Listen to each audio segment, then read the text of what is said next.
Halo sahabatku, selamat datang kembali di channel Kita Bercerita. Kali ini akan menceritakan tentang petani tua ditertawakan di ban dan diusir oleh Satpam. Semua berakhir tragis saat saldo fantastis terbongkar. Yang dilakukan petani itu membuat seluruh karyawan syok dan menyesal seumur hidupnya. Sebelum ceritanya dimulai, silahkan tulis di kolom komentar, dari kota mana saja kalian berasal. Jangan lupa tekan like dan subscribe, agar channel ini bisa berkembang, dan bisa memberikan cerita yang lebih menarik lagi. Pagi itu, sinar matahari baru saja memecah embun di dedaunan ketika saya melangkah masuk ke dalam area parkir bank swasta yang megah di pusat kota. Nama saya Joko. Di kampung, orang-orang biasa memanggil saya Pak Joko. Kulit saya legam terbakar matahari puluhan tahun, dan tangan saya kasar penuh kapalan, tanda tak terbantahkan dari seorang petani yang menghabiskan seluruh hidupnya bergelut dengan tanah dan lumpur. Hari itu, saya sengaja datang ke kota dengan menumpang mobil bak sayuran untuk sebuah urusan yang sangat penting. Saya hanya mengenakan kemeja batik usang yang warnanya sudah memudar, celana kain yang sedikit longgar, serta sandal jepit yang menipis. Di pundak saya, tersampir sebuah tas kain belacu sederhana yang tampak berat. Ketika saya melangkah mendekati pintu kaca besar yang berkilauan, langkah saya tiba-tiba terhenti. Seorang petugas satpam bertubuh tegap dengan seragam rapi melangkah maju. Matanya memperhatikan saya dari ujung kepala hingga ujung kaki dengan tatapan yang dipenuhi rasa curiga dan ketidaknyamanan. Sebelum tangan saya sempat menyentuh gagang pintu, satpam tersebut sudah berdiri menghadang di depan saya dengan wajah masam. "Maaf, Pak. Mau cari siapa di sini?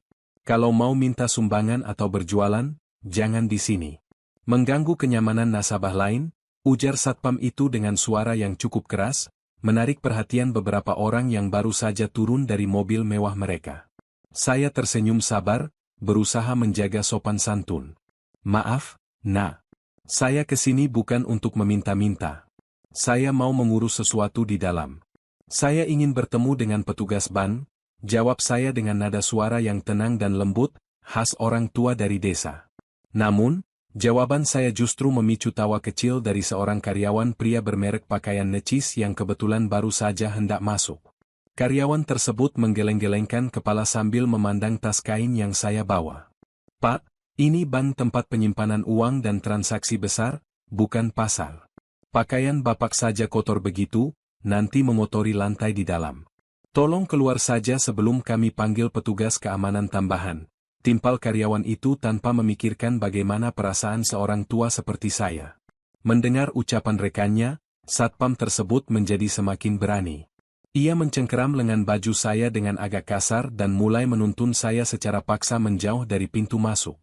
"Sudah, Pak, sebaiknya Bapak pergi sekarang. Jangan bikin repot di sini. Cari tempat lain saja," katanya sambil mendorong saya perlahan hingga saya terhuyung ke dekat pembatas jalan.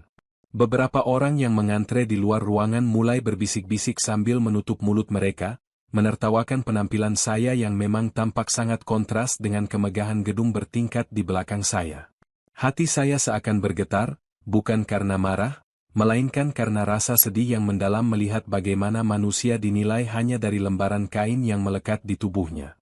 Saya menghela napas panjang, membetulkan posisi tas kain belacu yang sejak tadi saya peluk erat. Di dalam tas itulah tersimpan sebuah rahasia besar yang tidak diketahui oleh siapapun di tempat ini.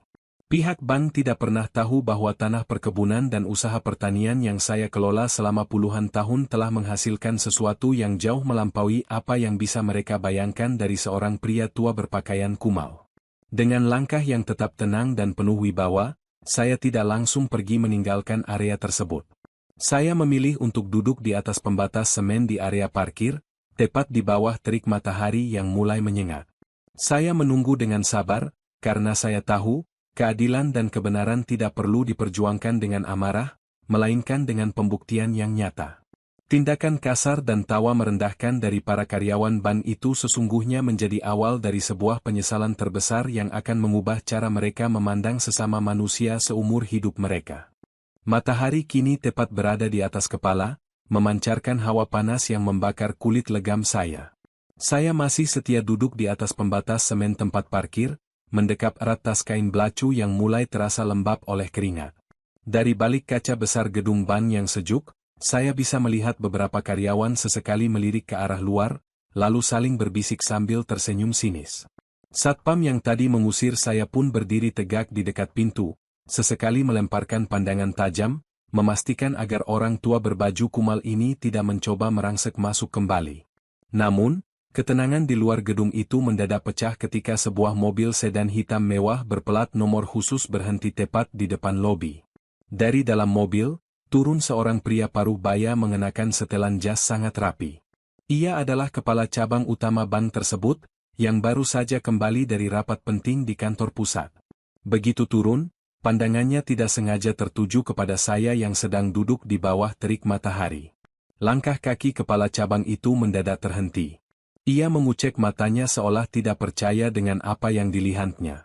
Wajahnya yang semula tegang langsung berubah menjadi pucat pasi. Tanpa memedulikan sapaan hormat dari satpam yang membungkuk di dekat pintu, kepala cabang itu justru setengah berlari menghampiri saya. Pak Joko? Benar ini Bapak?"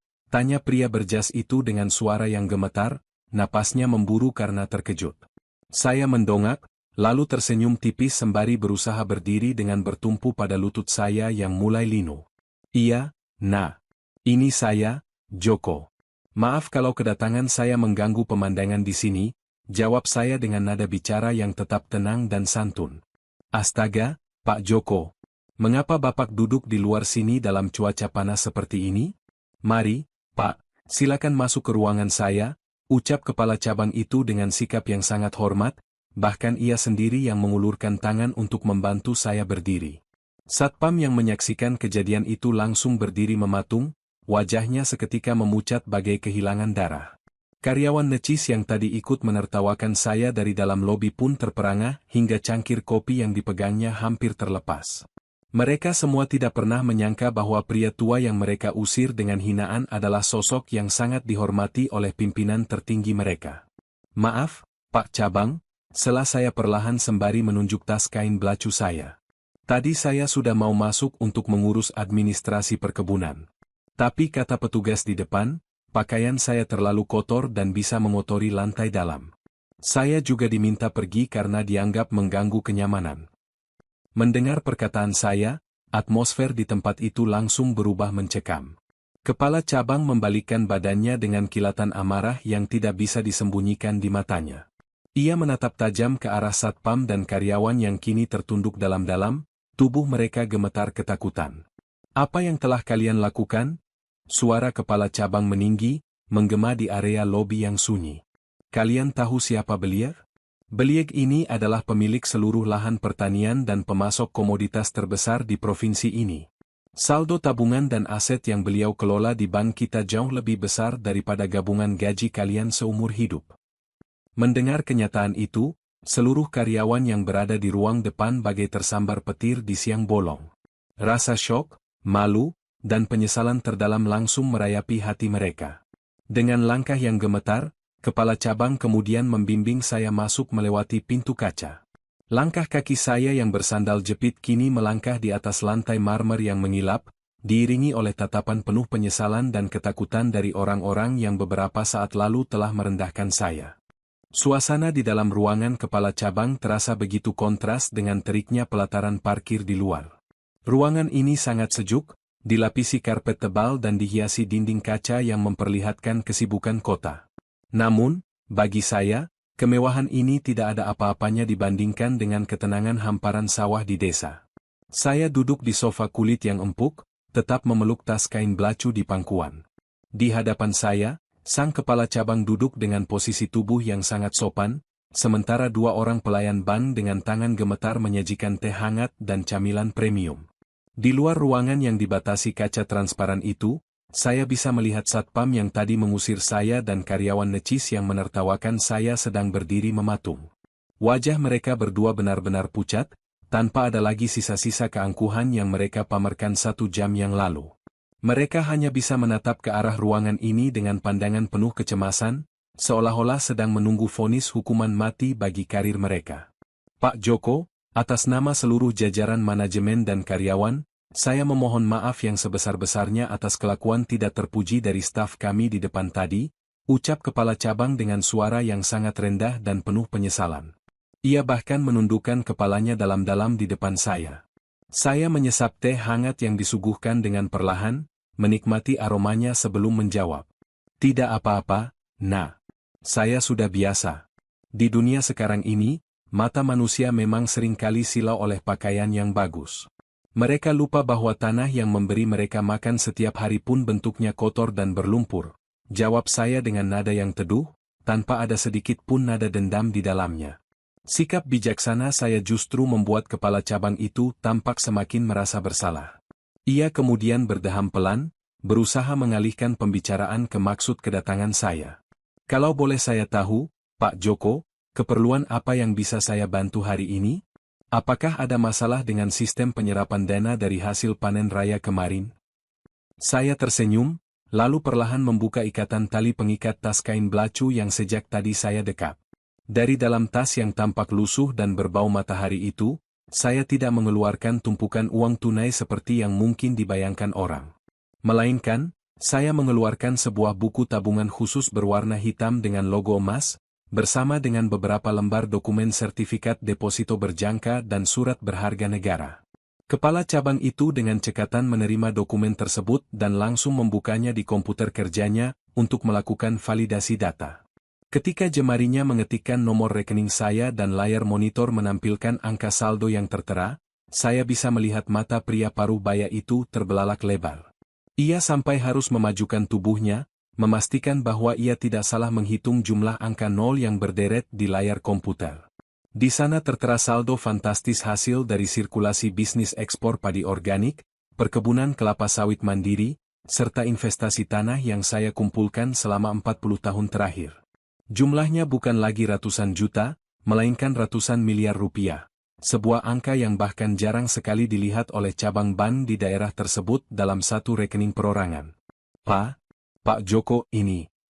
Kepala cabang itu terbata-bata, tenggorokannya mendadak kering melihat angka yang begitu luar biasa dari seorang pria yang datang hanya dengan sandal jepit menipis.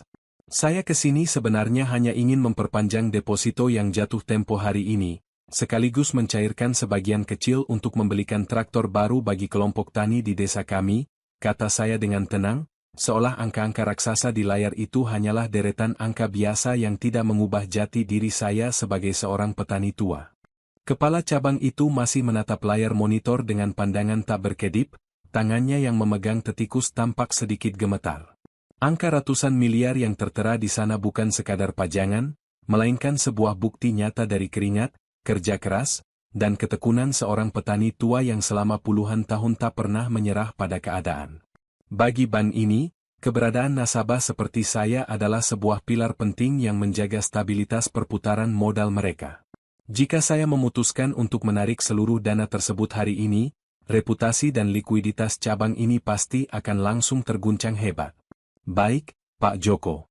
Segala proses administrasi untuk perpanjangan deposito dan pencairan dana bantuan traktor akan saya urus sendiri secara langsung saat ini juga. Bapak tidak perlu mengantre atau menunggu lama, kata kepala cabang dengan suara yang sangat lembut, penuh dengan rasa hormat yang tulus. Namun, sebelum jemarinya kembali mengetik, saya mengangkat tangan kanan saya sedikit, memberikan isyarat agar ia menundanya sebentar. Tunggu sebentar, Nak, ucap saya pelan. Sebelum kita menyelesaikan urusan ini, ada satu hal yang mengganjal di hati saya. Bukan karena saya marah, tetapi karena saya peduli dengan masa depan tempat ini. Kepala cabang itu langsung menegakkan posisi duduknya, wajahnya kembali menegang. Ada apa, Pak?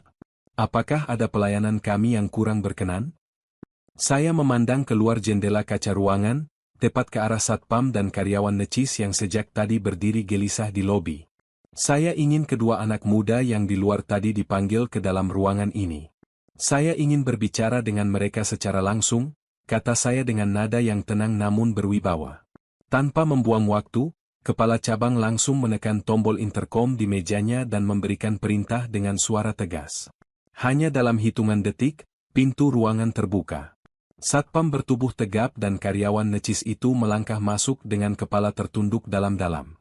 Langkah kaki mereka tampak begitu berat, dan getaran di tangan mereka tidak dapat disembunyikan. Keangkuhan yang tadi pagi mereka pamerkan kini telah menguap tanpa bekas, digantikan oleh rasa takut yang luar biasa akan kehilangan pekerjaan mereka. Mereka berdua berdiri berjejer di depan meja kerja, tak berani sedikit pun mengangkat pandangan untuk menatap saya maupun sang kepala cabang. Atmosfer di dalam ruangan mewah itu mendadak menjadi begitu hening dan mencekam. "Kalian tahu apa kesalahan kalian?" Suara kepala cabang memecah kesunyian dengan nada dingin yang menusuk. "Kalian telah menghina dan mengusir nasabah terbesar di cabang ini. Perbuatan kalian bukan saja melanggar kode etik, tetapi juga telah mencoreng nama baik seluruh institusi ini." Karyawan necis itu mulai terisak kecil, sementara sang satpam mengepalkan tangannya yang gemetar, menahan rasa malu yang teramat sangat. "Maaf, Pak. Kami benar-benar tidak tahu. Kami hilaf," bisik karyawan itu dengan suara parau yang nyaris tak terdengar. Saya menghela napas panjang, lalu melambaikan tangan agar kepala cabang meredakan amarahnya. Saya berdiri dari sofa empuk itu, melangkah perlahan mendekati kedua anak muda tersebut dengan menyandang kembali tas kain belacu saya. "Anak-anakku," kata saya dengan suara yang kembali melembut, persis seperti seorang ayah yang sedang menasihati anak-anaknya di rumah. "Saya tidak meminta Pak Cabang untuk memecat kalian. Saya juga tidak berniat membalas perbuatan kalian dengan keburukan. Namun, ketahuilah satu hal. Pakaian yang bersih dan rapi yang kalian kenakan hari ini adalah hasil dari pekerjaan yang mulia. Tetapi, jangan pernah memandang rendah orang lain hanya karena pakaian mereka kotor oleh lumpur. Lumpur di baju saya ini adalah tanda dari perjuangan untuk menghidupi keluarga dan menyediakan pangan bagi banyak orang, termasuk mungkin untuk makanan yang kalian santap setiap hari." Mendengar kata-kata yang begitu bijak dan tanpa dendam dari mulut saya, pertahanan kedua pemuda itu runtuh seketika. Air mata penyesalan mulai membasahi pipi mereka. Mereka tidak menyangka bahwa orang tua yang telah mereka hinakan dan usir dengan kasar justru menjadi orang yang kini membela nasib dan pekerjaan mereka di depan sang pimpinan. Penyesalan yang teramat dalam itu meresap ke dalam dada mereka, sebuah pelajaran hidup yang sangat mahal yang tidak akan pernah mereka lupakan seumur hidup mereka. Ruangan itu mendadak sunyi, hanya menyisakan suara embusan pendingin ruangan dan tatapan penuh penyesalan dari kedua pemuda di hadapan saya. Satpam yang tadinya bertubuh tegap dan angkuh kini menunduk begitu dalam, hingga air matanya menetes membasahi sepatu kulitnya yang mengilat. Di sebelahnya, karyawan necis itu menyembunyikan wajahnya dengan kedua tangan, bahunya terguncang hebat oleh tangis yang coba ia tahan. Mereka berdua tampaknya sudah bersiap untuk menerima kenyataan pahit jika hari itu adalah hari terakhir mereka bekerja di bank ini. Di dunia yang serba cepat dan penuh persaingan seperti di kota besar ini, kesalahan fatal seperti merendahkan nasabah prioritas biasanya berujung pada pemecatan seketika tanpa pesangon. "Pak Joko." Suara satpam itu terdengar serak dan bergetar saat ia memberanikan diri membuka suara. Saya benar-benar memohon ampun. Saya sudah berlaku kasar dan tidak sopan kepada Bapak. Saya siap menerima hukuman apapun, bahkan jika saya harus dikeluarkan hari ini juga. Saya hanya memikirkan penampilan luar Bapak, tanpa memikirkan perasaan Bapak. Saya melangkah satu langkah lebih dekat, lalu mengulurkan tangan kanan saya yang kasar dan penuh kapalan. Dengan perlahan, saya menepuk pundak satpam tersebut. Sentuhan seorang tua yang hangat, bukan pukulan amarah. "Sudahlah, Nak. Berdirilah yang tegak," kata saya dengan senyum yang tulus. "Seorang laki-laki harus berani mengakui kesalahan, dan kamu sudah melakukannya. Saya tidak datang ke sini untuk menghancurkan masa depan atau mata pencaharian siapapun. Di rumah, saya juga punya anak-anak seusia kalian yang sedang berjuang mencari nafkah. Memecat kalian tidak akan membuat tabungan saya bertambah, dan juga tidak akan membuat hati saya lebih bahagia." Mendengar perkataan saya, kepala cabang yang sejak tadi memperhatikan dengan wajah tegang akhirnya menghela napas lega. Ia menatap saya dengan kekaguman yang semakin mendalam. Bagi sang pimpinan, tindakan saya bukan sekadar memaafkan, melainkan sebuah pelajaran kepemimpinan dan moralitas tingkat tinggi yang jarang ia temui di dunia bisnis yang seringkali kejam dan tak kenal ampun. "Terima kasih, Pak Joko. Keikhlasan hati Bapak benar-benar luar biasa," ujar kepala cabang dengan nada hikmat. Ia kemudian membalikkan tubuhnya menghadap kedua stafnya dengan wajah yang kembali tegas. Kalian berdua telah mendengar sendiri bagaimana kemurahan hati Pak Joko. Hari ini, atas permintaan beliau, saya tidak akan memecat kalian. Namun, kalian tetap harus menerima sanksi administratif berupa surat peringatan keras dan pemotongan insentif yang akan dialokasikan untuk kegiatan sosial di panti asuhan. Dan yang terpenting, kalian harus berjanji untuk mengubah cara kalian melayani masyarakat, siapapun mereka, dari golongan manapun mereka berasal. Baik, Pak. Kami berjanji. Kami sangat berterima kasih kepada Pak Joko. Jawab kedua pemuda itu serempak, sambil berulang kali membungkukkan badan ke arah saya sebagai bentuk rasa hormat tertinggi yang bisa mereka berikan. Setelah urusan kesalahpahaman itu selesai dan kedua karyawan tersebut kembali ke posisinya dengan kedewasaan baru di dalam dada mereka, kepala cabang segera menyelesaikan proses administrasi dokumen saya. Jemarinya dengan cepat memproses perpanjangan deposito ratusan miliar milik saya, dan menyiapkan penandatanganan berkas pencairan dana untuk traktor kelompok tani di desa.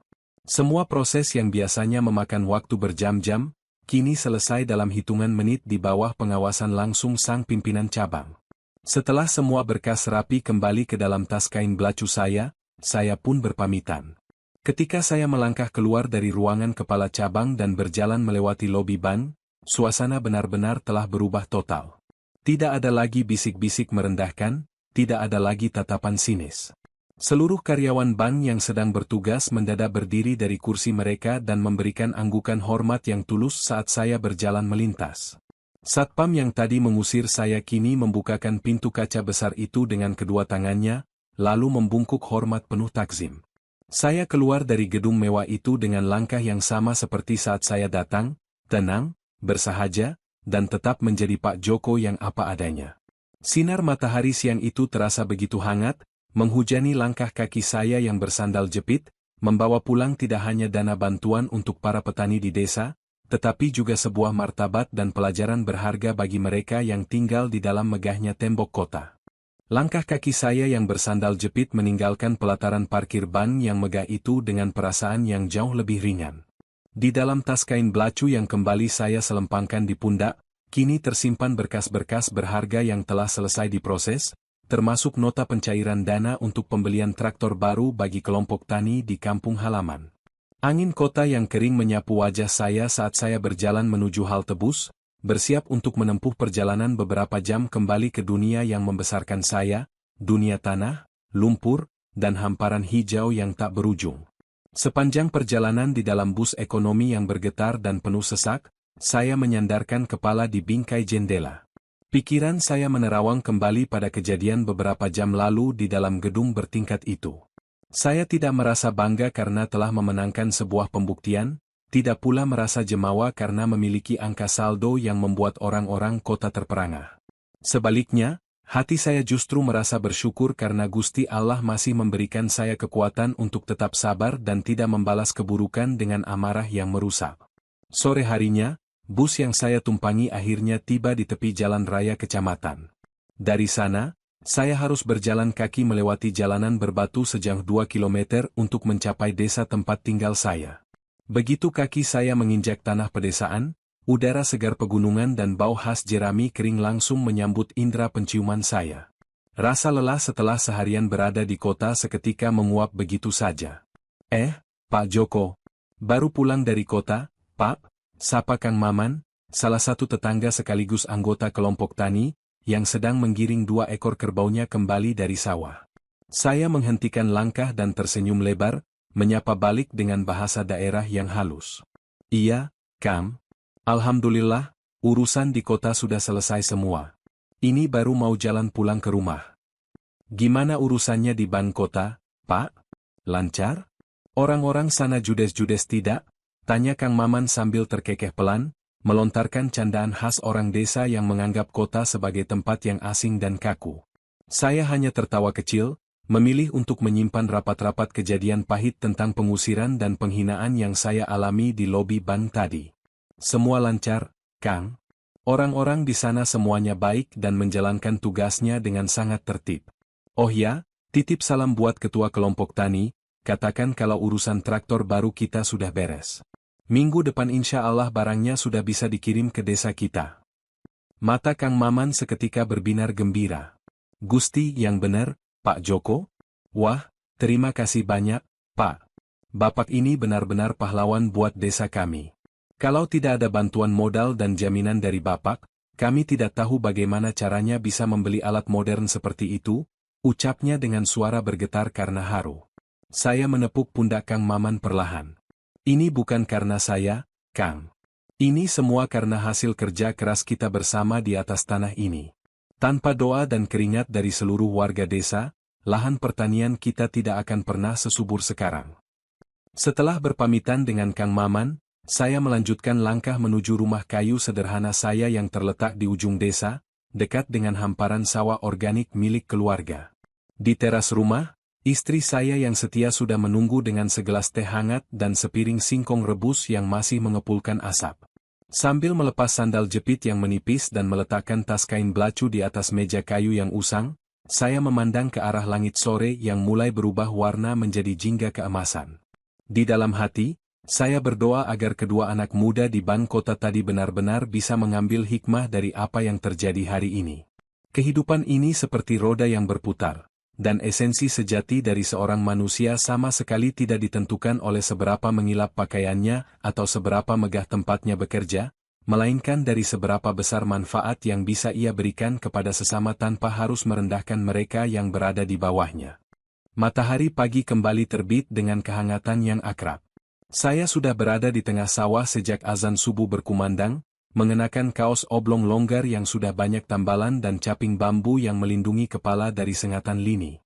Kedua kaki saya tenggelam hingga sebetis di dalam lumpur sawah yang basah dan subur. Tangan saya, yang beberapa hari lalu memegang dokumen deposito ratusan miliar di kota, kini dengan cekatan memilah bibit padi unggul untuk ditanam kembali. Inilah dunia saya yang sebenarnya. Disinilah saya merasa paling hidup, bukan di balik meja marmer atau di dalam ruangan berpendingin udara. Ketenangan pagi itu terusik ketika dari kejauhan, di sepanjang pematang sawah yang sempit, tampak beberapa orang berjalan dengan langkah yang canggung. Mereka mengenakan pakaian rapi khas orang kota, sangat kontras dengan pemandangan hijau di sekeliling mereka. Jalannya terhuyung-huyung karena permukaan tanah yang tidak rata. Ketika mereka semakin dekat, saya menghentikan aktivitas saya dan menegakkan punggung yang sedikit pegal. Saya menyipitkan mata, menghalau silau matahari dengan telapak tangan. Begitu jarak kami hanya terpaut beberapa meter, jantung saya berdesir pelan. Saya mengenali wajah-wajah itu. Di depan sana, berjalan dengan sangat hati-hati, adalah sang kepala cabang Ban Kota, didampingi oleh Satpam Tegap dan karyawan necis yang tempo hari sempat mengusir saya. "Assalamualaikum, Pak Joko," sapa kepala cabang dengan suara lantang sembari menyunggingkan senyum hormat yang tulus. "Waalaikumsalam. Astaga, nak cabang? Ada angin apa jauh-jauh datang ke desa kami yang terpelosok ini?" jawab saya sembari melangkah perlahan menuju pematang, berusaha membersihkan sisa-sisa lumpur yang menempel di tangan saya dengan air parit yang mengalir jernih. Kedua pemuda yang berdiri di belakang kepala cabang langsung maju selangkah. Satpam yang tempo hari memegang lengan saya dengan kasar, kini menundukkan kepalanya dalam-dalam. Di tangannya, ia membawa sebuah kotak kayu yang tampak rapi. Sementara si karyawan necis, penampilannya kini jauh lebih bersahaja tanpa ada lagi tatapan meremehkan di matanya. "Maaf mengganggu waktu kerja Bapak di sawah," ucap kepala cabang setelah kami semua duduk di sebuah gubuk bambu sederhana di tepi sawah. "Kedatangan kami ke sini, selain untuk mengantarkan langsung berkas final pencairan traktor kelompok tani agar Bapak tidak perlu repot ke kota lagi, kedua staf saya ini sangat ingin bertemu kembali dengan Bapak. Mereka tidak tenang sebelum menyerahkan sesuatu sebagai bentuk rasa terima kasih dan permohonan maaf yang lebih dalam." Satpam itu kemudian berlutut dengan sopan di atas lantai bambu gubuk, menyerahkan kotak kayu tersebut kepada saya. "Pak Joko, tolong terima ini dari kami. Ini tidak seberapa dibandingkan keluhuran hati Bapak yang sudah menyelamatkan pekerjaan dan masa depan keluarga kami," ujarnya dengan suara yang tulus dan bergetar. Saya membuka kotak itu perlahan. Di dalamnya terdapat sepasang sandal kulit buatan pengrajin lokal yang sangat kokoh dan sebuah kemeja batik baru dengan motif yang bersahaja namun indah. Air mata menitik di sudut mata tua saya. Bukan karena nilai barangnya, melainkan karena melihat perubahan besar pada jiwa kedua anak muda ini. Gusti Allah, repot-repot sekali kalian ini, kata saya sambil tersenyum hangat, memandang mereka satu persatu. Sandal dan baju ini sangat bagus. Akan saya pakai saat menghadiri syukuran panen raya nanti. Terima kasih banyak, ya. Karyawan necis itu ikut tersenyum, matanya berkaca-kaca. Kami yang berterima kasih, Pak. Sejak kejadian hari itu, kami selalu ingat kata-kata Bapak. Kami berjanji tidak akan pernah lagi menilai orang dari pakaiannya. Berada di desa Bapak hari ini, melihat langsung bagaimana ketulusan warga di sini, membuat kami sadar betapa kecilnya kami yang selama ini menyombongkan diri di balik gedung mewah. Saya mengangguk perlahan, merasakan kedamaian yang mendalam mengalir di dalam gubuk bambu itu. Di atas tanah berlumpur ini, sebuah jembatan pemahaman telah terbangun antara keangkuhan kota dan kearifan desa. Uang ratusan miliar di bank mungkin bisa membeli apa saja, tetapi rasa hormat, pertobatan yang tulus, dan persaudaraan sesama manusia seperti ini adalah berkah sejati yang tidak akan pernah bisa dinilai dengan angka sebesar apapun. Gubuk bambu sederhana di tepi sawah itu menjadi saksi bagaimana sekat-sekat keangkuhan telah runtuh sepenuhnya. Aroma kopi hitam tubruk yang diseduh oleh istri saya di dapur rumah kini telah berpindah ke dalam cangkir-cangkir seng di hadapan kami. Sang kepala cabang, satpam bertubuh tegap, dan karyawan necis itu tampak menikmati suasana pedesaan yang tenang, melupakan sejenak rutinitas kota yang penuh dengan tekanan angka dan target bulanan. Silakan diminum kopinya, nak cabang, nak satpam, dan nak karyawan. Hanya ini yang bisa kami suguhkan di tengah sawah begini, kata saya sembari membetulkan posisi duduk di atas dipan bambu yang berderit pelan. Ini lebih dari cukup, Pak Joko. Malah rasanya jauh lebih nikmat daripada kopi mahal di kafe-kafe kota, jawab sang karyawan necis dengan senyuman yang kini tampak sangat lepas, tanpa ada lagi beban kepura-puraan. Saya memandangi sepasang sandal kulit dan kemeja batik baru yang masih terbaring di dalam kotak kayu di samping saya. Di dalam hati, ada rasa syukur yang membuncah. Perjalanan ke kota yang awalnya terasa sangat menyesakkan dada, ternyata menjadi jalan bagi Gusti Allah untuk mengetuk hati manusia-manusia muda ini. Pak Joko, kepala cabang membuka pembicaraan kembali setelah meletakkan cangkir kopinya. Sebenarnya, kedatangan kami ke sini juga membawa satu amanah penting dari direksi kantor pusat. Setelah saya melaporkan kebijaksanaan Bapak dalam menyelesaikan masalah kemarin, serta melihat bagaimana besarnya kontribusi hasil panen dari jaringan pertanian Bapak terhadap perputaran ekonomi, pihak pusat memutuskan sesuatu. Ia mengeluarkan selembar surat resmi berlogo emas dari dalam tas kerja kulitnya yang mahal. Mulai bulan depan, bank kami akan meluncurkan program kemitraan khusus untuk pemberdayaan petani lokal di seluruh wilayah ini. Dan kami secara resmi memohon kesediaan Pak Joko untuk menjadi penasihat kehormatan dalam program ini. Kami ingin belajar dari Bapak, bagaimana mengelola berkah bumi ini dengan cara yang jujur dan memanusiakan sesama. Saya tertegun sejenak. Menjadi penasihat di sebuah bank besar? Saya, seorang Joko yang setiap hari tangannya berlumuran lumpur dan punggungnya dibakar matahari? Saya menggelengkan kepala perlahan, bukan karena menolak, melainkan karena merasa diri ini terlalu kecil untuk jabatan sementeng itu. Nak cabang, terima kasih atas kepercayaan yang begitu besar, jawab saya dengan nada bicara yang tetap rendah hati. Namun, tempat saya adalah di sini, di atas tanah ini bersama para petani lainnya. Kalau untuk berbagi ilmu tentang menanam padi, merawat jagung, atau mengelola pupuk organik, saya tentu dengan senang hati membantu kapan saja tanpa perlu diberi jabatan resmi. Saya hanya ingin melihat anak-anak muda di desa ini bisa mandiri dan tidak perlu pergi merantau ke kota hanya untuk menjadi buruh. Mendengar jawaban saya yang begitu tulus dan jauh dari ketamakan, satpam dan karyawan yang duduk di lantai gubuk saling berpandangan. Rasa kagum mereka kini telah berubah menjadi rasa takzim yang luar biasa. Di kota, orang-orang saling sikut dan berebut jabatan serta pengakuan. Namun di depan mereka saat ini, seorang pria tua yang memiliki kekayaan fantastis justru memilih untuk tetap melangkah dengan sandal jepit di atas tanah berlumpur. Kami benar-benar belajar banyak hari ini, Pak, bisik sang satpam dengan mata yang berkaca-kaca. Bapak tidak hanya memaafkan kesalahan kami, tetapi juga menunjukkan kepada kami apa arti dari kekayaan sejati yang ada di dalam hati. Sore pun mulai menjelang. Sinar matahari yang keemasan perlahan turun, memantulkan cahaya indah di atas permukaan air sawah yang baru saja saya tanami bibit padi. Setelah berbincang panjang lebar dan menyelesaikan seluruh administrasi traktor untuk desa, ketiga tamu dari kota itu akhirnya berpamitan. Saat mereka berjalan kembali menyusuri pematang sawah yang sempit, saya melihat mereka melangkah dengan lebih hati-hati, tidak lagi canggung seperti saat pertama kali datang.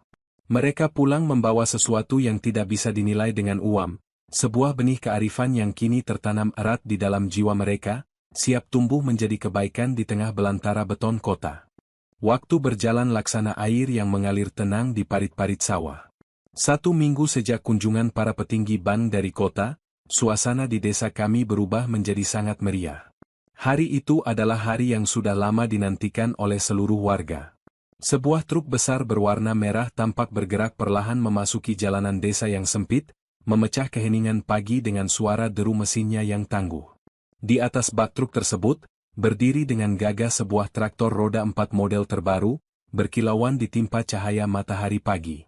Itulah traktor modern yang dibeli menggunakan dana yang tempo hari saya cairkan dari bank kota. Warga desa, mulai dari orang tua hingga anak-anak, berkumpul di depan balai desa dengan wajah yang berseri-seri. Riuh rendah suara tawa dan obrolan gembira memenuhi udara. Bagi mereka, kehadiran alat pertanian modern ini adalah sebuah lompatan besar yang akan meringankan pekerjaan mereka yang selama ini mengandalkan tenaga otot dan hewan ternak. Saya berdiri agak jauh dari kerumunan, bersedekap sembari tersenyum menyaksikan kebahagiaan warga. Hari ini, saya sengaja mengenakan kemeja batik baru dan sepasang sandal kulit yang dihadiahkan oleh satpam dan karyawan bank tempo hari. Kainnya terasa nyaman dan pas di tubuh saya, sebuah pengingat akan sebuah jalinan persaudaraan yang lahir dari sebuah kesalahpahaman pahit. Pak Joko, ayo ke sini, Pak.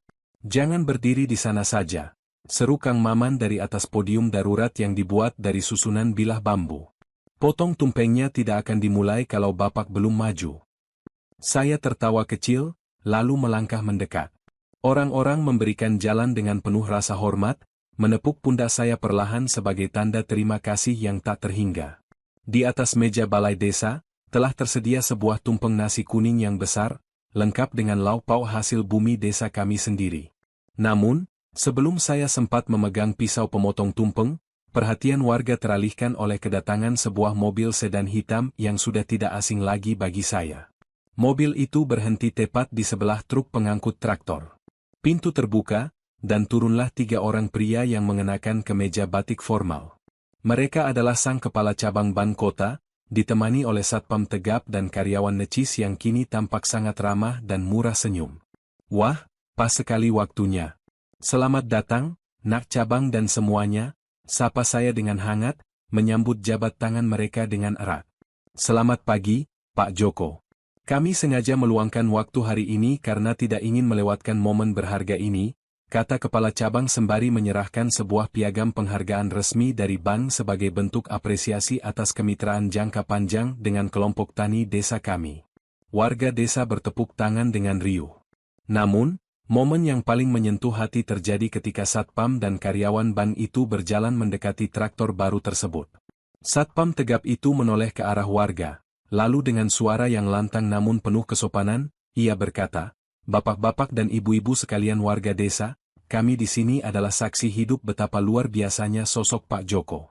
Beliau bukan hanya seorang petani yang sukses secara materi, tetapi beliau adalah guru kehidupan bagi kami di kota. Traktor ini adalah bukti dari ketulusan hati beliau untuk memajukan tanah kelahiran ini." Karyawan necis yang dahulu sempat menertawakan baju kumal saya kini melangkah maju, membawa sebuah map besar.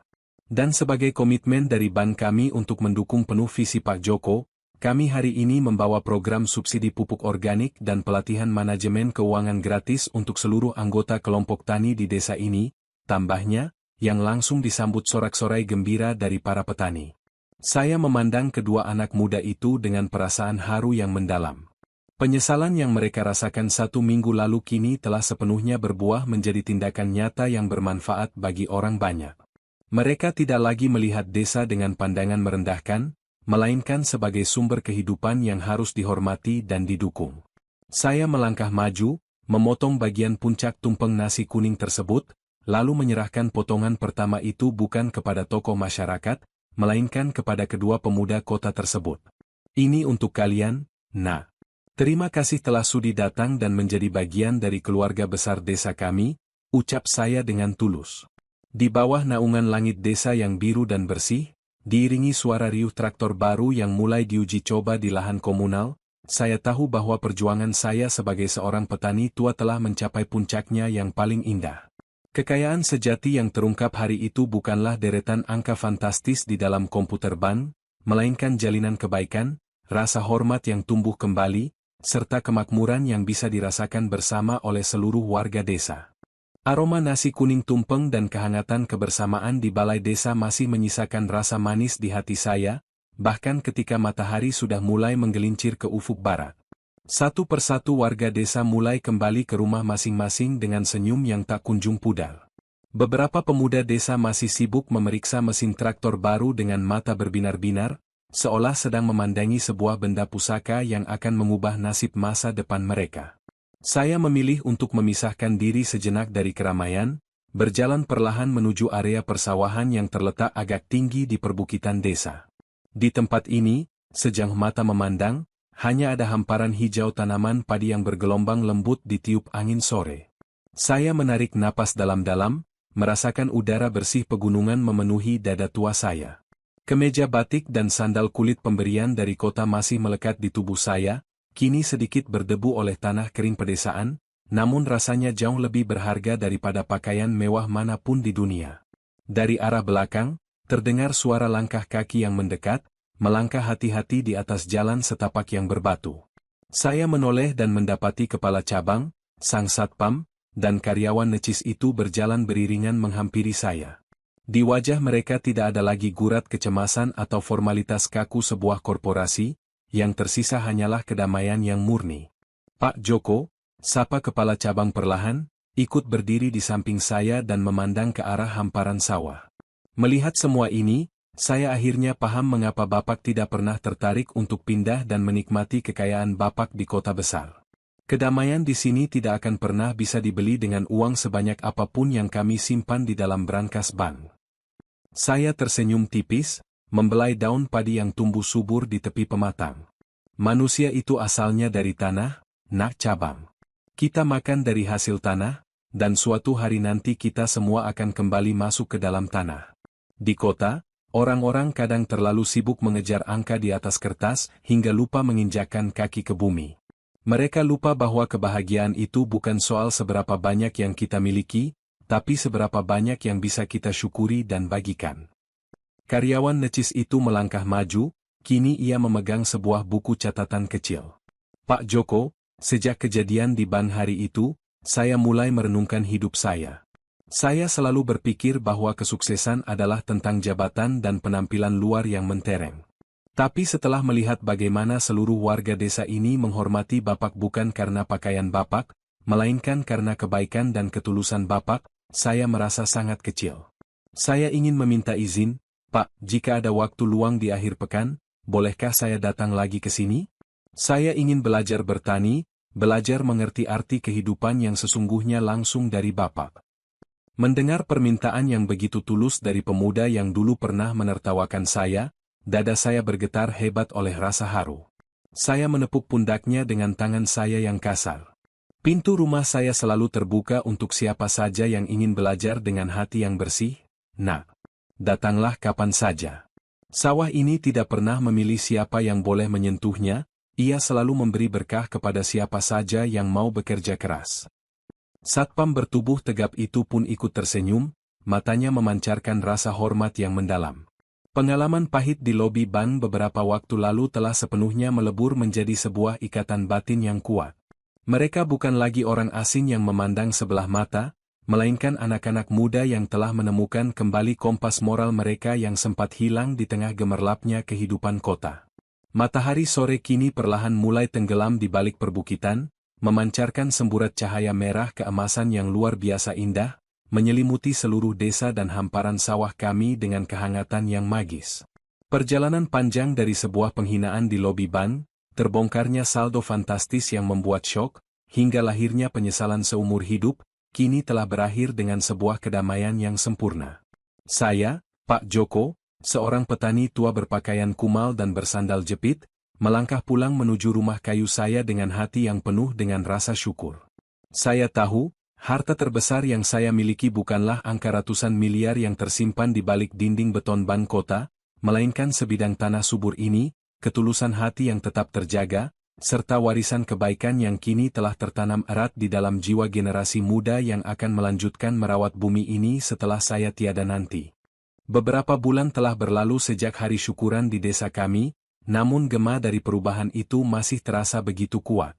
Padi-padi organik yang tempo hari saya tanam bersama warga kini sudah mulai bunting, bulir-bulirnya yang hijau muda menjanjikan panen yang melimpah. Traktor merah bantuan dari kota setiap hari menderu di ladang komunal, memotong waktu kerja para petani hingga 3 kali lebih cepat. Namun, bagi saya, kemajuan terbesar bukanlah pada mesin atau tanaman, melainkan pada manusia-manusianya. Pagi itu, sebuah kiriman paket besar tiba di teras rumah saya. Paket itu dibungkus rapi dengan kertas coklat tebal, dikirim langsung dari alamat kantor cabang bank di kota. Istri saya membawa paket itu ke meja kayu dengan wajah penasaran. Ketika saya membuka ikatannya perlahan, di dalamnya terdapat sebuah album foto besar bersampul kulit dan selembar surat yang ditulis dengan tangan yang rapi. Surat itu berasal dari Wisnu, karyawan necis yang dulu pernah merendahkan saya di lobi bank. Dengan saksama, saya membaca setiap baris kalimatnya yang ditulis dengan penuh rasa takzim. Kepada yang terhormat Pak Joko, Bapak dan guru kehidupan kami di desa. Semoga surat ini menemui Bapak dan Ibu dalam keadaan sehat walafiat. Lewat surat ini, saya ingin mengabarkan bahwa program kemitraan petani lokal yang Bapak sarankan kini telah resmi berjalan di 5 cabang pembantu lainnya. Kami tidak lagi melihat para petani yang datang dengan pakaian kerja mereka sebagai beban, melainkan sebagai mitra terhormat. Bersama surat ini, saya lampirkan album foto kegiatan kami. Pak Joko, sejak kepulangan kami dari desa Bapak, saya dan Bagas, petugas Satpam, secara sukarela mengajukan diri untuk memimpin divisi pelayanan sosial bank. Kami belajar untuk mendengarkan, bukan sekadar melihat penampilan luar. Terima kasih telah memberi kami kesempatan kedua seumur hidup kami. Saya tersenyum lebar, ada rasa hangat yang menjalar di dada tua saya. Saya membuka album foto tersebut. Di dalamnya terdapat dokumentasi foto-foto para pegawai bank yang kini turun langsung ke pasar-pasar tradisional dan kelompok tani, memberikan edukasi keuangan dengan sikap yang sangat ramah dan merakyat. Di salah satu halaman, tampak foto Bagas, sang satpam tegap, sedang membantu seorang nenek tua berpakaian lusuh membawakan barang bawaannya masuk ke dalam bank dengan senyuman tulus. Rasa penyesalan yang mendalam di masa lalu ternyata telah menempa kedua pemuda itu menjadi manusia yang jauh lebih berharga. Mereka tidak membiarkan rasa bersalah menghancurkan karir mereka, melainkan menjadikannya bahan bakar untuk memperbaiki diri dan lingkungan sekitar. Sore harinya, saya berjalan menuju pematang sawah dengan membawa cangkul kecil, berniat memeriksa saluran irigasi. Dari kejauhan, deru suara motor metik terdengar mendekat di jalanan desa yang mulai beraspal. Ketika motor itu berhenti di dekat pematang, 2 orang pemuda turun dengan pakaian santai, kaos oblong dan celana jeans yang siap kotor. Mereka adalah Wisnu dan Bagas. Mereka benar-benar menepati janji mereka untuk datang berkunjung di akhir pekan.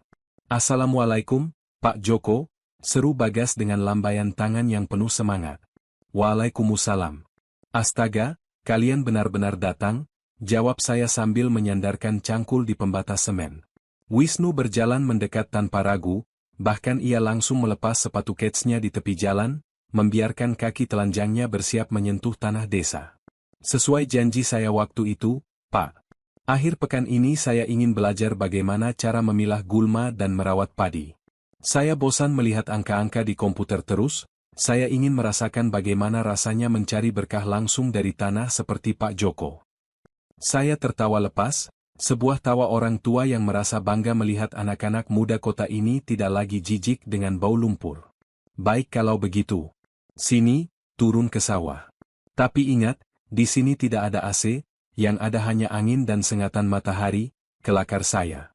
Bagas dan Wisnu tertawa bersama. lalu dengan langkah yang mantap, mereka berdua turun ke dalam lumpur sawah yang basah, berdiri di samping saya. Di bawah langit sore yang mulai menguning, saya membimbing tangan-tangan yang biasa memegang pena dan berkas itu untuk menyentuh batang-batang padi yang subur. Warisan sejati dari kejutan saldo di ban waktu itu kini telah nyata. Bukan lagi tentang uang yang melimpah, melainkan tentang benih-benih kearifan dan kemanusiaan yang kini tumbuh subur, tidak hanya di atas tanah desa saya, tetapi juga di dalam batin manusia-manusia kota. Waktu laksana benih yang ditanam dengan kesabaran, ia tumbuh, mengakar, dan pada akhirnya membawa hasil yang melimpah. Bulan-bulan berlalu membawa musim berganti, hingga tibalah hari yang paling dinantikan di desa kami, panen raya organik. Hamparan sawah yang dulunya dikerjakan dengan peluh yang menguras tenaga, kini tampak laksana hamparan karpet emas yang bergoyang anggun ditiup angin pegunungan. Bulir-bulir padi merunduk syarat dengan isi, menandakan kesuburan yang luar biasa. Hari itu, suasana di tepi sawah sangat ramai. Sebuah panggung sederhana dari bambu didirikan, dihiasi dengan jalinan janur kuning dan hasil bumi. Yang membuat hari itu luar biasa bukan hanya karena hasil panen kami yang melimpah, tetapi karena para tamu yang hadir. Di barisan depan, duduk dengan hikmat kepala cabang ban kota bersama jajaran direksi kantor pusat yang sengaja datang jauh-jauh. Di sebelah mereka, berdiri Wisnu dan Bagas. Kedua pemuda kota itu kini tidak lagi mengenakan setelan kaku yang mencolok. Mereka mengenakan kemeja batik yang bersahaja, dengan senyum tulus yang memancar dari wajah yang kini sedikit lebih gelap karena sering turun ke lapangan. Saya, Pak Joko, berdiri di tengah sawah dengan memegang sabit pemotong padi pertama. Hari itu, saya sengaja memakai kemeja batik baru dan sepasang sandal kulit pemberian Wisnu dan Bagas beberapa bulan lalu. Sandal itu kini sudah sedikit tergores tanah dan lumpur, namun justru disitulah letak keindahannya, sebuah simbol dari perjalanan hati yang telah menempuh jalan pertobatan dan rasa hormat. Bapak-bapak, ibu-ibu, dan para tetamu yang saya hormati, suara saya terdengar tenang namun bergema melalui pengeras suara sederhana, memecah keheningan lembah. Hari ini kita tidak hanya memanen padi yang akan mengenyangkan perut kita. Hari ini, kita merayakan kemenangan dari sebuah rasa sabar, kerja keras, dan persaudaraan. Sawah ini mengajarkan kita bahwa apa yang kita tanam, itulah yang akan kita tuai. Saya melangkah mendekati Wisnu dan Bagas yang berdiri di tepi pematang. Saya mengisyaratkan mereka berdua untuk turun ke dalam sawah, berdiri di samping saya. Dengan mata yang berkaca-kaca karena haru, kedua pemuda itu melangkah turun, membiarkan kaki mereka kembali menyentuh lumpur hangat yang dulu begitu mereka hindari. Nak Wisnu, Nak Bagas, kata saya dengan suara yang bergetar menahan haru, sembari menyerahkan seikat padi pertama yang baru saja saya potong kepada mereka berdua. Padi ini adalah hasil dari benih kebaikan yang kalian tanam sejak hari itu. Kalian telah belajar bahwa kekayaan sejati tidak diukur dari megahnya tempat kita berpijak, melainkan dari seberapa rendah hati kita meletakkan kaki di atas bumi. Wisnu menerima ikatan padi itu dengan kedua tangan yang bergetar. Air mata menetes di pipinya, mengalir tanpa bisa ia bendung lagi. Ia teringat kembali bagaimana beberapa bulan lalu ia berdiri di lobi ban dengan keangkuhan yang buta, menertawakan seorang tua berpakaian kumal yang ternyata memiliki hati seluas samudra. Penyesalan yang dulu sempat menyiksa batinnya kini telah sepenuhnya mencair menjadi rasa syukur dan haru yang teramat dalam. Terima kasih, Pak Joko. Terima kasih telah menjadi orang tua yang tidak membalas kebodohan kami dengan amarah, bisik Wisnu dengan suara parau. Bapak tidak hanya menyelamatkan pekerjaan kami, tetapi Bapak telah menyelamatkan jiwa kami dari kesombongan dunia. Bagas pun tidak kuasa menahan air matanya. Ia membungkuk dalam-dalam, menjabat tangan saya yang kasar dengan kedua tangannya, seolah sedang meminta berkah dari ayahnya sendiri. Seluruh warga desa dan para pejabat ban yang menyaksikan momen tersebut terdiam dalam keharuan yang mendalam. Beberapa ibu-ibu di barisan belakang tampak mengusap sudut mata mereka dengan ujung kebaya. Disinilah arti penting dari belajar kehidupan itu terukir dengan abadi. Kehidupan ini sesungguhnya adalah sebuah sekolah besar tanpa dinding. Kejadian di ban kota waktu itu, di mana sebuah saldo fantastis membongkar kepalsuan duniawi, hanyalah sebuah cara dari Yang Maha Kuasa untuk mengingatkan kita semua. Harta, jabatan, dan pakaian mewah hanyalah titipan sementara yang bisa lenyap dalam sekejap mata. Namun, budi pekerti yang luhur, ketulusan untuk memaafkan, dan keberanian untuk memperbaiki diri adalah kekayaan hakiki yang akan dibawa hingga akhir hayat. Matahari siang itu bersinar dengan sangat cerah, seolah ikut merestui kedamaian yang tercipta di atas tanah leluhur ini. Saya memandang ke arah langit yang luas, memeluk kedua pemuda kota itu layaknya anak kandung sendiri. Di tengah riuh rendah tepuk tangan warga desa dan deru traktor yang mulai bergerak memanen padi, saya tahu bahwa kisah seorang petani tua yang sempat terusir ini telah berakhir dengan cara yang paling indah. Bukan karena kemenangan materi, melainkan karena kemenangan cinta kasih yang merubah hati manusia menjadi lebih mulia. Dari kisah tadi, kita belajar bahwa setiap perjalanan hidup selalu membawa pesan yang berharga. Semoga ada hikmah yang bisa kita petik bersama hari ini. Kalau kalian suka dengan cerita seperti ini, silakan tekan tombol like dan subscribe sebagai bentuk dukungan kamu untuk channel ini. Terima kasih sudah meluangkan waktu kalian, tetaplah menjadi bagian dari channel Kita Bercerita ini, dan sampai jumpa di kisah inspiratif berikutnya.